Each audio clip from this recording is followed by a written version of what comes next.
নমস্কার, আমি সুরূপা। প্রাইম জলপাইগুড়িতে আপনাদের স্বাগত। জলপাইগুড়ি সহ ডুয়ার্সের বিভিন্ন এলাকা এখন ছেয়ে গেছে ভুটানি আপেলে। দেখতে গড়ন একটু ছোটখাটো, কিন্তু একদম লাল টুকটুকে টক মিষ্টি এই আপেলের স্বাদে এখন মজেছে ডুয়ার্সবাসী। শুধু জলপাইগুড়ি নয়, মেটেলি, চালসা এবং মালবাজারের বিভিন্ন ফল বাজারে এখন মিলছে এই ভুটানি আপেল। সাধারণত নিউজিল্যান্ড বা কাশ্মীর থেকে আপেলের আমদানি হয়, কিন্তু এই মুহূর্তে বাজারে ছেয়ে গেছে ভুটানি আপেল। দাম কাশ্মীরি আপেলের থেকে অনেকটাই কম, স্বাদেও বেশ ভালো। তাই বিক্রেতারা জানাচ্ছেন দাম সাধ্যের মধ্যে হওয়ায় এবং স্বাদও বেশ ভালো হওয়ায় ক্রেতারা বর্তমানে ঝুঁকছেন এই আপেলের দিকে।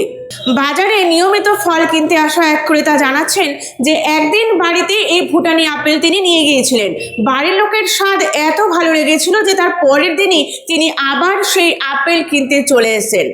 বস্তুত এখন ভুটানি এই আপেল ভুটান এবং ভারতের মধ্যে এক সংযোগস্থলে পরিণত হয়েছে। আর সীমান্ত পেরিয়ে আসা এই লাল টুকটুকে আপেল এখন আলাদাই স্বাদের মাত্রা যোগ করছে বাঙালির প্রতিদিনের খাদ্য তালিকায়। एप्पल भूटांग वाला एप्पल है। कितने करके बेचता है ये? 200, 180, लास्ट 180 1 केजी में। 1 केजी में। कितना कैसे दिखता है ये एप्पल? एप्पल अच्छा है, मीठा भी है। साइज कैसा होता है ये? साइज इतनी साइज होती है, छोटा ही होता है भूटांग वाला। भूटान तो बगल में है, इतना दाम क्यों? इतना दाम एप्पल का भी उतना रेट है ना। फर्स्ट वन एप्पल निकला है, नहीं तो लास्ट में जाने 300 रुपये 280 रुपये से हो जाता है। नाम क्या है ये एप्पल का? क्या नाम के बेचता है?